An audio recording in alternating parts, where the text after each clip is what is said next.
माँ बगलामुखी की कथा और पूजा विधि। 10 महाविद्याओं में से 8वीं महाविद्या है माँ बगलामुखी और इसलिए इनकी पूजा की जाती है गुप्त नवरात्रि के 8वें दिन। माँ बगलामुखी को पीताम्बरा भी कहा जाता है, ब्रह्मास्त्र भी कहा जाता है। माँ के मुख से सदैव पीले रंग की आभा निकलती रहती है, इसलिए इनकी पूजा में पीले रंग का विशेष महत्व होता है। माँ बगलामुखी को स्तंभन शक्ति की देवी माना जाता है। शास्त्रों के अनुसार सौराष्ट्र में आए हुए महातूफान को शांत करने के लिए भगवान विष्णु ने माँ बगलामुखी की तपस्या की थी, जिसके बाद माँ बगलामुखी प्रकट हुई थी। बात करें माँ बगलामुखी के स्वरूप के बारे में तो देखिए, माँ बगलामुखी नव यौवना है और पीले रंग की साड़ी धारण करती है। सोने के सिंहासन पर विराजती है और इनके 3 नेत्र हैं और 4 हाथ हैं। सिर पर सोने का मुकुट धारण करती हैं और इसके साथ ही स्वर्ण आभूषणों से अलंकृत है। माँ बगलामुखी का शरीर पतला है और बहुत ही सुंदर है। गोरा रंग है इनका और इनकी कांति स्वर्ण के समान है। उनका मुखमंडल अत्यंत सुंदर है, जिस पर की सदैव मुस्कान छाई रहती है, जो मन को मोह लेती है। माँ बगलामुखी का मंत्र है श्रीम ह्रीम एम भगवती बगले में श्रियम देहि देहि स्वाहा। श्रीम ह्रीम एम भगवती बगले में श्रियम देहि देहि स्वाहा। अगर धन की कमी है, आर्थिक तंगी है, घर में बरकत नहीं होती है या फिर कोई भी ऐसी परेशानी जो बहुत समय से समाप्त नहीं हो रही है, इस मंत्र का जप कीजिए कम से कम 108 बार। अगर आप माँ भगवती बगलामुखी की पूजा करते हैं और इस मंत्र का जप करते हैं तो माता प्रसन्न हो जाती हैं और अपने भक्तों को सभी दुख और बाधाओं से मुक्त कर देती हैं और समस्त प्रकार के आर्थिक संकटों से छुटकारा मिल जाता है। तो माँ बगलामुखी की आराधना गुप्त नवरात्रि में अष्टमी तिथि पर पूरे भक्तिभाव से, श्रद्धा भाव से करना चाहिए। माँ बगलामुखी की पौराणिक कथा के अनुसार एक बार की बात है, सतयुग में महाविनाश उत्पन्न करने वाला ब्रह्मांडीय तूफान उत्पन्न हुआ, जिससे कि संपूर्ण विश्व नष्ट होने लगा। इससे चारों ओर हाहाकार मच गया। संसार की रक्षा करना असंभव सा हो गया। अब ये तूफान सब कुछ नष्ट भ्रष्ट करता हुआ आगे बढ़ता ही जा रहा था। इसे देखकर भगवान विष्णु जी चिंतित हो गए। इस विषय का कोई हल न पाकर वो भगवान शिव को स्मरण करने लगे। तब भगवान शिव ने कहा कि शक्ति रूप के अतिरिक्त अन्य कोई इस विनाश को रोक नहीं सकता, अतः आप उनकी ही शरण में जाएं। तब भगवान विष्णु ने हरिद्रा सरोवर के निकट पहुंचकर कठोर तप किया। भगवान विष्णु के तप से देवी शक्ति प्रकट हो गई और उनकी साधना से महात्रिपुर सुंदरी प्रसन्न हुई। सौराष्ट्र क्षेत्र की हरिद्रा झील में जल क्रीड़ा करती हुई महापीताम्बरा स्वरूप में देवी के हृदय से दिव्य तेज उत्पन्न हुआ। इस तेज से ब्रह्मांडीय तूफान थम गया। मंगल युक्त चतुर्दशी की अर्धरात्रि थी, जिसमें देवी शक्ति का देवी बगलामुखी के रूप में प्रादुर्भाव हुआ था। त्रैलोक्य स्तंभिनी महाविद्या भगवती बगलामुखी ने प्रसन्न होकर भगवान विष्णु जी को इच्छित वर दिया और तब सृष्टि का विनाश रुक सका। देवी बगलामुखी को वीर रति भी कहा जाता है, क्योंकि देवी स्वयं ब्रह्मास्त्र रूपिणी है। इनके शिव को महारुद्र कहा जाता है, इसलिए देवी सिद्ध विद्या है। तांत्रिक इन्हें स्तंभन की देवी मानते हैं और गृहस्थों के लिए देवी समस्त प्रकार के संशयों का शमन करने वाली है। 10 महाविद्याओं में से 8वीं महाविद्या है देवी बगलामुखी। इनकी उपासना इनके भक्त शत्रुनाश, वाक सिद्धि और वाद विवाद से विजय के लिए करते हैं। इनमें सारे ब्राह्मण की शक्ति का समावेश है। इनकी उपासना से भक्त के जीवन की हर बाधा दूर हो जाती है और शत्रुओं का नाश करने के साथ साथ ही बुरी शक्तियों का भी नाश करती है। देवी को बगलामुखी, पीताम्बरा, बगला, वल्गामुखी, बगलामुखी और ब्रह्मास्त्र विद्या आदि नामों से भी जाना जाता है। इनकी उपासना से शत्रुओं का नाश हो जाता है तथा भक्त का जीवन हर प्रकार की बाधा से मुक्त हो जाता है। शांति कर्म में धन धान्य के लिए, पौष्टिक कर्म में, वाद विवाद में विजय प्राप्त करने हेतु देवी उपासना और देवी की शक्तियों का प्रयोग किया जाता है। देवी का साधक भोग और मोक्ष दोनों ही प्राप्त कर लेते हैं। वे चाहे तो शत्रु की जीवा ले सकती हैं और भक्तों की वाणी को दिव्यता का आशीष दे सकती हैं। देवी वचन या बोलचाल से गलतियों तथा अशुद्धियों को निकालकर सही करती हैं। अब कैसे करें देवी बगलामुखी की साधना, तो देखिए, सुबह नित्य कर्म से निवृत्त होकर स्नान करने के बाद पीले रंग के वस्त्र धारण करके माँ बगलामुखी की आराधना की जाती है। तो जिस जिस स्थान पर आपको पूजा करना है, जैसे कि अभी नवरात्रि चल रही है, तो एक ही जगह जहाँ पर आप हर रोज पूजा करते हैं वहीं पर माँ के सामने शुद्ध घी का दीपक जलाकर और पीला आसन डालकर बैठ जाइए। अब जैसे कि कई भक्तों के प्रश्न होंगे कि हमारे पास पीला आसन नहीं है तो क्या करें, तो प्रतिदिन जो आप पूजा में प्रयोग कर रहे हैं उसी आसन पर बैठकर पूजा कर सकते हैं। हाँ, इतना जरूर ध्यान रखिए कि वस्त्र आपका पीले रंग का हो, ठीक है। और अगर आपके पास माता बगलामुखी की कोई तस्वीर हो या कोई विग्रह हो, तो चौकी पर पीला वस्त्र बिछाकर उसी पर माँ बगलामुखी की स्थापना कर सकते हैं। कई ऐसे भक्त हैं जो कि माँ बगलामुखी की विशेष साधना करते हैं। ऐसी अवस्था में आप आज के दिन चाहे तो व्रत भी धारण कर सकते हैं, बिना व्रत किए भी पूजा कर सकते हैं। सिर्फ शुद्ध और सात्विक भोजन करके माँ बगलामुखी की आराधना आप कर सकते हैं। अच्छा, सारी सामग्री एकत्र करके बैठ जाइए जहाँ पर आपको पूजा करना है वहां पर, ताकि आपको बार बार पूजा में से उठकर और सामग्री लेना ना पड़े। जैसे कि माँ बगलामुखी की पूजा में पीले रंग का प्रयोग किया जाता है, तो पीले रंग के फूल, पीले रंग का चंदन और पीले रंग के वस्त्र माँ को अर्पित करना चाहिए। धूप दीप जलाकर माँ की पूजा कर लीजिए और फिर वहीं बैठकर माँ के मंत्रों का पाठ कर सकते हैं। फिर माँ की आरती कर लीजिए। आप चाहे तो माँ की आरती करने के बाद भी चालीसा और कथा इत्यादि पढ़ सकते हैं, कोई दिक्कत नहीं है। हल्दी की माला से माँ के मंत्रों का जप किया जाता है। हल्दी की माला माँ को अर्पित भी की जाती है, जैसे कि साबुत हल्दी की माला आप चाहे तो बना भी सकते हैं, बाजार में भी मिल जाती है, पूजा की दुकान पर हल्दी की माला मिल जाती है। माँ बगलामुखी को हल्दी की माला अर्पित करने से शत्रुओं का नाश होता है, सभी प्रकार की बाधाओं से मुक्ति मिल जाती है, संकटों का नाश हो जाता है। किसी भी प्रकार की परेशानी में आप हो तो उस परेशानी से आपको मुक्ति मिल जाती है। अगर आपके घर में कोई मांगलिक कार्य नहीं हो पा रहे हो तो ऐसी अवस्था में माँ बगलामुखी को हल्दी की माला अर्पित करनी चाहिए। एक पात्र में अगर आप थोड़ी सी हल्दी रखकर, चाहे तो साबुत हल्दी या फिर जो पाउडर हल्दी होती है आप वो भी रख सकते हैं, उसी के ऊपर अगर आप दीपक प्रज्वलित करके और माँ को अर्पित करते हैं तो इससे माँ बहुत जल्दी प्रसन्न होती है और आपके मन की जो कामना हो वो पूर्ण होती है। किसी भी प्रकार का दुख हो, कोई भी तकलीफ हो, कोई भी परेशानी हो, उससे माँ आपकी हर समय रक्षा करती है। और ये बहुत ही छोटा सा उपाय है, बहुत आसान उपाय है। सबके पास हल्दी रहती है, आप माँ की पूजा में हल्दी के ढेर पर दीप दान कर सकते हैं। इससे बड़ी से बड़ी बाधा से आपको मुक्ति मिल जाती है। और हाँ, अगर आपके पास पीला वस्त्र हो तो माँ का जो विग्रह है, जो फोटो है, अच्छा जैसे कि बगलामुखी की फोटो नहीं भी हो आपके पास, अगर माँ दुर्गा आपके घर में विराजित है, माँ दुर्गा की कोई भी फोटो हो या फिर मूर्ति है, तो माँ बगलामुखी का ध्यान करते हुए उन्हीं के ऊपर पीले रंग का वस्त्र अर्पित कीजिए। पीले रंग की चुन्नी हो या फिर कोई भी पीले रंग का कपड़ा हो तो माँ को अर्पित करके और माँ बगलामुखी का ध्यान करते हुए प्रार्थना कीजिए। आपकी जो भी समस्या हो माँ से प्रार्थना कीजिए कि आपको उस समस्या से मुक्ति मिल जाए, तो बहुत जल्दी माँ की कृपा से आपको उस परेशानी से मुक्ति मिल जाती है। वैसे 10 महाविद्याओं की जो आराधना होती है, जो साधना होती है, गुरु के द्वारा ही पूछकर करना चाहिए। लेकिन अगर गुरु नहीं है आपके पास और आप माँ बगलामुखी के मंत्रों का जप करना चाहते हैं, उनकी साधना करना चाहते हैं, तो भगवान शिव का ध्यान करके उन्हें ही गुरु बनाकर और आप माँ बगलामुखी के मंत्र का जप कर सकते हैं, उनकी साधना कर सकते हैं, ठीक है। वैसे सामान्य जन हम सिर्फ पूजा अर्चना करके भी मंत्रों का जप करते हैं तो माँ प्रसन्न हो जाती है। जो दीपदान का उपाय मैंने बताया वो भी आप कर सकते हैं, हल्दी की माला भी अर्पित कर सकते हैं और पीले रंग का वस्त्र भी अर्पित कर सकते हैं। इसके लिए आपको किसी गुरु की आवश्यकता नहीं है। माता बगलामुखी को तांत्रिकों की देवी माना जाता है, परंतु सामान्य जन भी इनकी पूजा अर्चना कर सकते हैं, ठीक है। तो इसमें डरने की कोई बात नहीं है, कोई संशय भी नहीं होना चाहिए। हम सात्विक भाव से किसी भी देवी की आराधना करते हैं तो उसका फल हमें बहुत ही शुभ रूप में प्राप्त होता है। और विशेष सिद्धियों के लिए माँ की उपासना जो की जाती है वो रात्रि काल में की जाती है। माता बगलामुखी की साधना में पवित्रता, नियम और शौच आदि का ध्यान रखना बहुत जरूरी होता है। एक चीज का ध्यान हमेशा पूजा पाठ साधना में करना चाहिए, कभी भी दूसरों का बुरा करने के लिए कोई भी पूजा, कोई भी साधना नहीं करनी चाहिए। अगर आप किसी भी प्रकार से झूठे मुकदमे में फंसे हुए हैं तो ऐसी अवस्था में माँ बगलामुखी की साधना आपके लिए रामबाण उपाय है और आप इसे नवरात्रि से प्रारंभ करके प्रतिदिन कर सकते हैं। मतलब कुछ संख्या में मंत्रों का जप करें और माँ भगवती बगलामुखी की साधना करें, उनसे प्रार्थना करें। इससे आपको बहुत जल्दी लाभ भी मिलेगा और आपको मुकदमे से छुटकारा भी मिल जाएगा।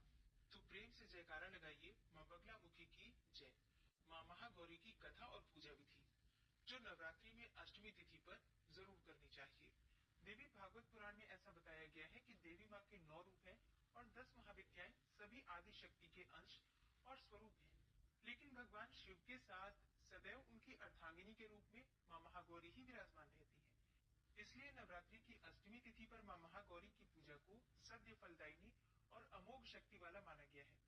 माँ महागौरी की पूजा मात्र से भक्तों के सभी पाप धुल जाते हैं और वो व्यक्ति अक्षय पुण्य का अधिकारी हो जाता है।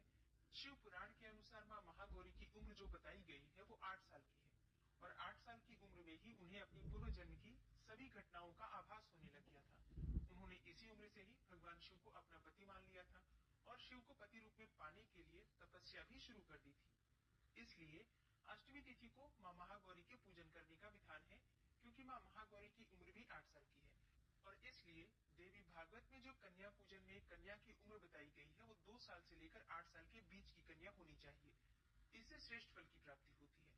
देवी भागवत के अनुसार नवरात्रि की अष्टमी तिथि के दिन दुर्गा सप्तशती के मध्यम चरित्र का पाठ करना अत्यंत श्रेष्ठ माना गया है।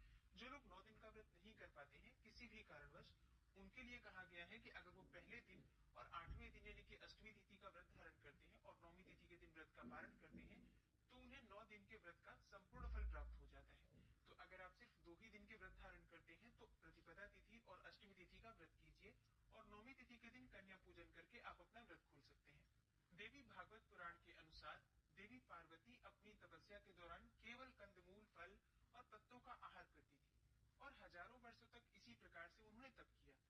इसके बाद उन्होंने कुछ भी खाना छोड़ दिया और केवल वायु पीकर ही तप करना आरंभ कर दिया। तपस्या से माता पार्वती को महान गौरव प्राप्त हुआ है और इससे उनका नाम महागौरी पड़ा और हजारों वर्षों की कठोर तपस्या के कारण माता का रंग काला पड़ गया था। तब माता की तपस्या से प्रसन्न होकर भगवान शिव ने उनको गंगा में स्नान करने के लिए कहा। जिस समय माता पार्वती गंगा में स्नान करने गई तब देवी का एक स्वरूप श्याम वर्ण के साथ प्रकट हुई जो कि कौशिकी कहलाई और एक स्वरूप उज्जवल चंद्र के समान प्रकट हुआ जो महागौरी कहलाई। माँ गौरी अपने हर भक्त का कल्याण करती हैं और उनकी सभी समस्याओं से मुक्ति दिलाती हैं। देवी भागवत पुराण के अनुसार माँ महागौरी गौर वर्ण की है और इनके वस्त्र और आभूषण भी सफेद रंग के ही हैं। माँ का वाहन वृषभ अर्थात बैल है जो भगवान शिव का भी वाहन है। दाहिना हाथ अभय मुद्रा में है और नीचे वाले हाथ में दुर्गा शक्ति का प्रतीक त्रिशूल है। महागौरी के ऊपर वाले हाथ में शिव का प्रतीक डमरू है और डमरू धारण करने के कारण माँ को शिवा भी कहा जाता है।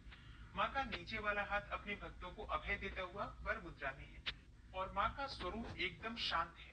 देवी के इस रूप की प्रार्थना करते हुए देव और ऋषिगण कहते हैं, सर्व मंगल मांगल्ये शिवे सर्वार्थ साधिके शरण्ये त्र्यंबिके गौरी नारायणी नमोस्तुते। माँ महागौरी अपने भक्तों के लिए अन्नपूर्णा स्वरूप है। यह धन, वैभव और सुख शांति की अधिष्ठात्री देवी है। तो नवरात्रि की अष्टमी तिथि पर सच्चे मन से माँ दुर्गा की आराधना करनी चाहिए महागौरी के स्वरूप में। तो प्रातःकाल जल्दी उठ जाइए, नित्य कर्मों से निवृत्त हो जाइए, फिर स्नान करके साफ स्वच्छ वस्त्र धारण कर लीजिए। माँ का प्रिय रंग है गुलाबी और सफेद। तो स्नान इत्यादि से निवृत्त होकर साफ स्वच्छ वस्त्र धारण करके सबसे पहले भगवान सूर्यदेव को जल अर्पित कीजिए। इसके बाद विधि विधान से माँ दुर्गा की पूजा करनी चाहिए। तो नवरात्रि में जिस प्रकार से आपने प्रतिदिन पूजा की है उसी प्रकार से आज भी पूजा की जाएगी। बस माँ महागौरी के मंत्रों का जप किया जाएगा और माँ महागौरी को जो प्रिय है वस्तु है वो अर्पित करना है आपको। तो जिस प्रकार से आप प्रतिदिन पूजा करते थे, पहले गणपति की, फिर कलश देवता की, इसके बाद अखंड दीपक या ज्वारे या फिर नवग्रह मंडल या षोडश मातृका जो भी आपने चौकी पर स्थापित किया है, या फिर अगर आप घर के मंदिर में कर रहे हैं तो जो भी देवी देवता आपके घर के मंदिर में विराजित हैं सबकी विधि विधान से पूजा कर लीजिए। इसके बाद विशेष रूप से माँ महागौरी की पूजा आपको करनी है। तो माँ महागौरी का ध्यान करके और उनके स्वरूप का ध्यान करके बीज मंत्र का जप कीजिए। माँ महागौरी का बीज मंत्र है श्रीम क्लीम ह्रीम वरदायै नमः। श्रीम क्लीम ह्रीम वरदायै नमः। अगला मंत्र है ओम महागौर्यै नमः और एक मंत्र जो मैंने आपको बीच में ही बता दिया सर्वमंगल मांगल्ये। और अगला मंत्र है या देवी सर्वभूतेषु माँ महागौरी रूपेण संस्थिता नमस्तस्यै नमस्तस्यै नमस्तस्यै नमो नमः। इस प्रकार से माँ महागौरी के कई मंत्र हैं। इनमें से किसी भी मंत्र के द्वारा माँ महागौरी की पूजा आराधना आप कर सकते हैं। नवरात्रि की अष्टमी तिथि पर माँ महागौरी को नारियल का भोग अत्यंत प्रिय है तो जरूर लगाना चाहिए। इसके अलावा अगर आपके यहाँ कन्या पूजन हो रहा है आज के दिन तो आप हलवा, पूरी, चने इत्यादि माँ को अर्पित कर सकते हैं। और माँ महागौरी का प्रिय पुष्प है कमल का पुष्प। इसके अलावा पीले पुष्प आप अर्पित कर सकते हैं, रात की रानी अर्पित कर सकते हैं, मोगरे का पुष्प अर्पित कर सकते हैं। मतलब देखिए, कमल का पुष्प सबको नहीं मिल पाता है, इतनी आसानी से सबके लिए उपलब्ध नहीं है। ऐसे में हमारे पास जो भी फूल उपलब्ध होता है, जो भी पुष्प उपलब्ध होता है, उसी से हम माँ भगवती दुर्गा की पूजा करते हैं। तो परेशान होने की आवश्यकता नहीं है कि यही पुष्प चाहिए, जो आपके पास हो वही अर्पित कर सकते हैं। और विधि विधान से माँ की पूजा करके मंत्रों का जप करने के बाद माँ की आरती करनी चाहिए कपूर और लौंग जलाकर। और हाँ, जैसे कि आज अष्टमी तिथि है तो बहुत से परिवारों में आज के दिन कन्या पूजन और हवन भी होता है। तो हवन कर लीजिए माँ की पूजा करने के बाद, उसके बाद से कन्या पूजन आप कर सकते हैं। देखिए, अष्टमी तिथि पर माँ महागौरी को मीठा पान अर्पित करने से हर प्रकार की कामना पूर्ण होती है, जीवन में सुख समृद्धि सौभाग्य की प्राप्ति होती है। तो अष्टमी तिथि के दिन मीठा पान माँ को जरूर अर्पित करना चाहिए। और अब आप सुनेंगे माँ महागौरी की आरती। ओम जय जय महागौरी मैया, जय जय महागौरी, निश दिन ध्यावत तुमको, निश दिन ध्यावत तुमको, ऋषि मुनि नर शिव जी। ओम जय जय महागौरी, डमरू त्रिशूल धारिणी, पापों का नाश करे मैया, पापों का नाश करे। वृषभ वाहन पे विराजे, वृषभ वाहन पे विराजे, माँ कल्याण करे। ओम जय जय महागौरी। श्वेत वस्त्र माता का छवि है मन भावन मैया, छवि है मन भावन। सांचे मन से पुकारो, सांचे मन से पुकारो, माँ देगी दर्शन। मैया जय जय महागौरी। गौर वर्ण मैया का साधक रहे प्रसन्न मैया, साधक रहे प्रसन्न। श्रद्धा पुष्प चढ़ाओ, श्रद्धा पुष्प चढ़ाओ, पावन कर लो मन।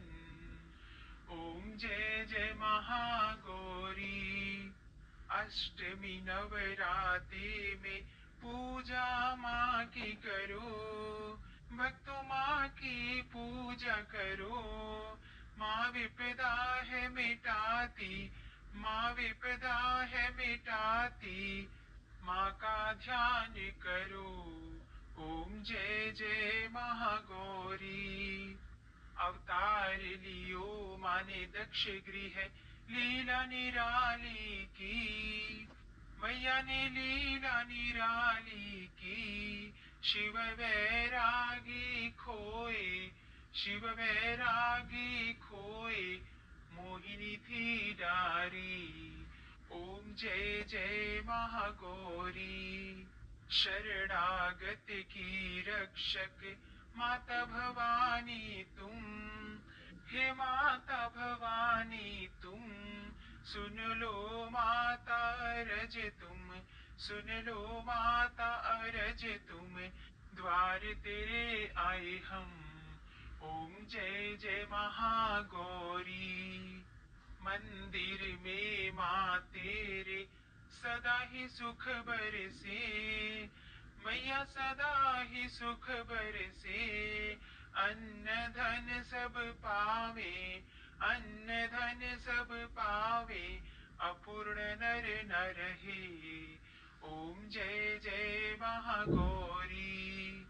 महागौरी जी की आरती जो नर नित्य गावे, भक्तों जो नर नित्य गावे, भव सिंधु से तरे वो, भव सिंधु से तरे वो, व्याधि मिट जावे। ओम जय जय महागौरी। ओम जय जय महागौरी मैया, जय जय महागौरी। निश दिन तुमको ध्यावत, निश दिन ध्यावत तुमको, ऋषि मुनि नर शिव जी। ओम जय जय महागौरी।